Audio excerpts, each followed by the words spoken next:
ದೇವ್ರದ್ದು ಕುಣಿತ ಕೂಡ ಇತ್ತು. ಸೊ ಅದನ್ನೆಲ್ಲ ನೋಡೋಕೆ ಎಲ್ರು ಕೂಡ ಮೇನ್ ರೋಡ್ ಮಗನ್ಗೆ ಒಳ್ಳೆ ಪಾರ್ಟ್ನರ್ ಸಿಕ್ತರು ಊರಲ್ಲಿ ಆಟ ಆಡಕ್ಕೆ. ಸೊ ಹೋಗಿ ದೇವ್ರ ದರ್ಶನ ಎಲ್ಲ ಮಾಡ್ಕೊಂಡು ಪ್ರಸಾದ ಕೂಡ ಇತ್ತು. ಪ್ರಸಾದ ಎಲ್ಲ ಯೂಟ್ಯೂಬ್ ಬಾಕ್ಸ್ ಇದೆ, ತುಂಬಾ ಚಿಕ್ಕದಾಗಿರೋ ಬ್ಲಾಗ್ ಅನ್ಸುತ್ತೆ. ಸೊ ನಮಸ್ತೆ ಎಲ್ರಿಗೂ, ನನ್ನ ಹೊಸ ವ್ಲಾಗ್ಗೆ ನಿಮ್ಮೆಲ್ಲರಿಗೂ ಸ್ವಾಗತ. ಸೊ ಎಲ್ರು ಹೇಗಿದ್ದೀರಾ, ಚೆನ್ನಾಗಿದ್ದೀರಾ ಅಂತ ಅನ್ಕೊಂಡಿದ್ದೀನಿ. ಸೊ ಇವತ್ತಿನ ಈ ವ್ಲಾಗ್ ಬಂದ್ಬಿಟ್ಟು ನಾನು ಲಾಸ್ಟ್ ವ್ಲಾಗಲ್ಲಿ ಹೇಳ್ದಂಗೆ ಇನ್ನು 2 ಡೇಸ್ಗೆ ತಿರ್ಗಾ ಊರಿಗೆ ಹೋಗ್ಬೇಕು ಅಂತ ಹೇಳಿದೆ. ಸೊ ತಿರ್ಗಾ ಊರಿಗೆ ಹೋಗ್ತಾ ಇದ್ರಿ ನಾನು, ನಮ್ಮಪ್ಪ, ನಮ್ಮಮ್ಮ, ನನ್ನ ಮಗ. ನಮ್ಮ ಮನೆಯವ್ರು ಬರೋಕ್ಕಾಗಿಲ್ಲ, ಸಡನ್ ಆಗಿ ಒಂದು ಇವೆಂಟ್ ಬಂತು ಅಂತ. ಹಾಗೆ ನನ್ನ ತಮ್ಮಂದು ಒಂದು ಕೆಲಸ ಆಯಿತು. ಸೊ ನಾವು ಇಷ್ಟೇ ಜನ ಹೋಗ್ತಾ ಇದ್ರಿ. ಹಾಗೆ ಬರುವಾಗ ನಮ್ಮ ರಿಲೇಷನ್ ಒಬ್ರನ್ನ ಪಿಕ್ ಮಾಡಿಕೊಂಡು ಹೋಗ್ತಾ ಇದ್ರಿ. ಹೋಗೋಕೆ ರೀಸನ್ ಏನಂದ್ರೆ ಊರಲ್ಲಿ ನಮ್ಮ ಊರ ದೇವ್ರ ಮೆರವಣಿಗೆ ಇತ್ತು. ಸೊ ಹೋದ್ರಿ. ನಾನೆಲ್ಲ ಬರುವಾಗ ನಮ್ಮ ರಿಲೇಷನ್ ಒಬ್ರನ್ನ ಪಿಕ್ ಮಾಡಿದ್ರಂತೆ. ಅವ್ರ ಜೊತೆಗೆ ಈ ಪಾಪು ಕೂಡ ಬಂದಿತ್ತು. ಸೊ ನನ್ನ ಮಗನ್ಗೆ ಒಳ್ಳೆ ಪಾರ್ಟ್ನರ್ ಸಿಕ್ತರು ಊರಲ್ಲಿ ಆಟ ಆಡಕ್ಕೆ. ಸೊ ಫಸ್ಟ್ ಇವ್ನು ಮಾತಾಡ್ತಾ ಇದ್ದಿಲ್ಲ, ಆಮೇಲೆ ಹೋಗ್ತಾ ಹೋಗ್ತಾ ಇಬ್ರು ಫ್ರೆಂಡ್ಸ್ ಆದ್ರು, ಚೆನ್ನಾಗಿ ಮಾತಾಡ್ಕೊಂಡು ಇದ್ರು. ಹಾಗೆ ಮನೆಗೆ ಹೋಗಿದ ತಕ್ಷಣ ಊಟ ಮಾಡಿಸಿ ಅವ್ರಿಗೆಲ್ಲ ಊಟ ತಿಂದ್ರು. ಅವರು ಊಟ ತಿಂದ್ಬಿಟ್ಟು ನೋಡಿ ಇಬ್ರು ಒಂದೇ ತರ ಮಲಗಿದ್ದಾರೆ ಅಷ್ಟೇ ಊಟಗೆ. ಸೊ ಅವ್ರದ್ದೊಂದು ವಿಡಿಯೋ ಕ್ಯಾಪ್ಚರ್ ಮಾಡಿದೆ. ಆಮೇಲೆ ಎದ್ದು ಫ್ರೆಶ್ ಅಪ್ ಆಗಿ ನಾವು ದೇವಸ್ಥಾನ ಕಡೆ ಹೋದ್ರಿ. ಸೊ ನಾನು ಹೇಳಿದ್ನಲ್ಲ, ಸೊ ಇದೆ ಆ ದೇವಸ್ಥಾನ, ನಮ್ಮೂರ್ ದೇವ್ರು. ಸೊ ಎತ್ತಂಬಾಡಿಲಿರೋದು ಶ್ರೀ ಕಾಲೇಶ್ವರ ಸ್ವಾಮಿ. ಸೊ ಅದ್ರದ್ದು ಕೊನೆ ಮೆರವಣಿಗೆ ಇತ್ತು.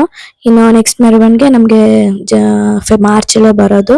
ಸೊ ಹೋಗಿ ದೇವ್ರ ದರ್ಶನ ಎಲ್ಲ ಮಾಡ್ಕೊಂಡು ಪ್ರಸಾದ ಕೂಡ ಇತ್ತು. ಪ್ರಸಾದ ಎಲ್ಲ ತಿನ್ಕೊಂಡು ಮನೆಗೆ ವಾಪಸ್ ಬಂದ್ರಿ. ಆಮೇಲೆಲ್ಲ ಸ್ವಲ್ಪ ರೆಸ್ಟ್ ಮಾಡ್ತಾ ಇದ್ರಿ. ಅಷ್ಟೊತ್ತಿಗೆ ದೇವ್ರು ಕೂಡ ಆರ್ತಿಗೆ ಬಂತು ಮನೆಗೆ. ಸೊ ಪಟಾಕಿ ಎಲ್ಲ ಹೊಡಿತಾ ಇದ್ರು.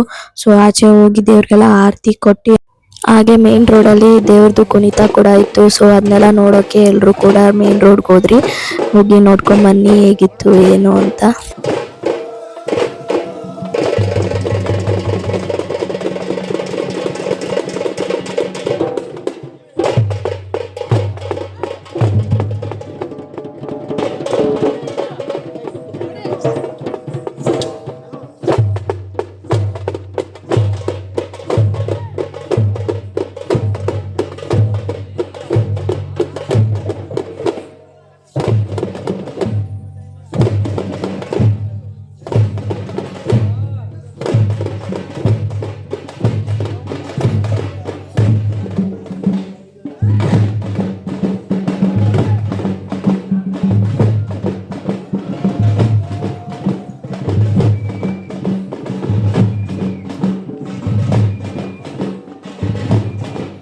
ನಾನಂತೂ ಜಾಸ್ತಿ ವಿಡಿಯೋ ಕ್ಲಿಪ್ಪಿಂಗ್ಸೇ ತೆಗಿಯೋಕ್ಕಾಗಿಲ್ಲ. ಇದು ನಮ್ಮ ಅಪ್ಪ ಫೋನಲ್ಲಿ ತೆಗ್ದಿರೋ ವಿಡಿಯೋ ಕ್ಲಿಪ್ಪಿಂಗ್ಸು. ಸೊ ಅದೊಂದು ಕ್ಲಿಪ್ಪಿಂಗ್ಸ್ ಹಾಕ್ತೆ. ಗುರುವಾರ ಎಲ್ಲ ದೇವ್ರದೆಲ್ಲ ಪೂಜೆ ಎಲ್ಲ ಆಯಿತು. ಹಾಗೆ ಶುಕ್ರವಾರ ನಾನ್ ವೆಜ್ ಇತ್ತು. ಸೊ ನಮ್ಮ ಮನೆಯಲ್ಲಿ ನಾನ್ ವೆಜ್ ಎಲ್ಲ ಮಾಡಿ, ಹಾಗೆ ನಮ್ಮಮ್ಮ ಊರಿಗೆ ಅಂದರೆ ಉಳ್ಳಳ್ಳಿಗೆ ಹೋದ್ರಿ. ನಮ್ಮ ಅಜ್ಜಿನ ಮಾತಾಡ್ಸ್ಕೊಂಡು ಹಾಗೆ ಸಾಂಬಾರೆಲ್ಲ ಕೊಟ್ಬಿಟ್ಟು ಬರೋಣ ಅಂತ ಹೋದ್ರಿ. ಅಲ್ಲಿ ಹೋಗಿ ಮಾತಾಡ್ಸ್ಕೊಂಡು ಎಲ್ಲ ನನ್ನ ಮಗ ಅಂತೂ ನಮ್ಮ ಅಜ್ಜಿ ಹೋಗಿದ ತಕ್ಷಣ ಅವ್ನಿಗೆ ಏನಾದ್ರು ತಿನ್ನೋಕೆ ಕೊಟ್ಬಿಡ್ತಾರೆ. ಸೊ ಅವ್ನಿಗೆ ಅದೇ ಖುಷಿ.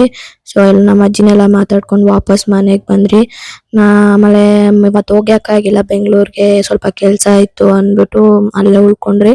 ನೋಡಿ ಇವರಿಬ್ರು ಒಳ್ಳೆ ಪಾರ್ಟ್ನರ್ ಆಗೋದ್ರು. ಇವನು ಏನಾಗ್ಬೇಕಂದ್ರೆ ನನಗೆ ನಮ್ಮ ಅಜ್ಜಿ ಅಂದ್ರೆ ನಮ್ಮ ಅಪ್ಪ ಅವರ ಅಮ್ಮ ಅವರ ಅಂದ್ರೆ ಅಜ್ಜಿ ತಂಗಿಯ ಮಗಳ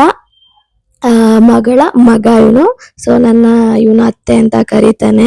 ಸೊ ತುಂಬಾ ಖುಷಿ ಆಯ್ತು ಇವರಿಬ್ರು ಆಟ ಆಡೋದು ನೋಡಿ. ಮಕ್ಳು ಇರೋ ಮನೆ ಅಂದ್ರೆ ಇಬ್ರು ಇದಾರೆ ಅಂದ್ರೆ 1 ನಿಮಿಷಕ್ಕೆ ಜಗಳ ಕೂಡ ಆಡ್ತಾರೆ, 1 ನಿಮಿಷ ಚೆನ್ನಾಗ್ ಆಗ್ತಾರೆ. ಸೊ ಇವ್ರನ್ನೇ ಕಾಯೋದಾಯ್ತು. ಸೊ ಜಾಸ್ತಿ ವಿಡಿಯೋ ತೆಗಿಯಕ್ಕಾಗಿಲ್ಲ ಊರಲ್ಲಿ. ಸೊ ನೆಕ್ಸ್ಟ್ ಟೈಮ್ ಹೋದಾಗ ಇನ್ನೂ ಚೆನ್ನಾಗಿ ವಿಡಿಯೋ ತೆಗಿತೀನಿ. ಸೊ ಅಷ್ಟೇ ಆಗಿರುತ್ತೆ ಇವತ್ತಿನ ಈ ವ್ಲಾಗ್. ಇದಂತೂ ನನ್ನ ಇದರಲ್ಲಿ ಯೂಟ್ಯೂಬ್ ಬ್ಲಾಗ್ಸ್ ಅಲ್ಲಿ ಇದೆ, ತುಂಬಾ ಚಿಕ್ಕದಾಗಿರೋ ಬ್ಲಾಗ್ ಅನ್ಸುತ್ತೆ. So sorry for this. And ನನ್ನ ಚಾನಲ್ನ ಸಬ್ಸ್ಕ್ರೈಬ್ ಮಾಡ್ಕೊಳ್ಳೋದು ಮರಿಬೇಡಿ. Thank you for watching. Bye bye.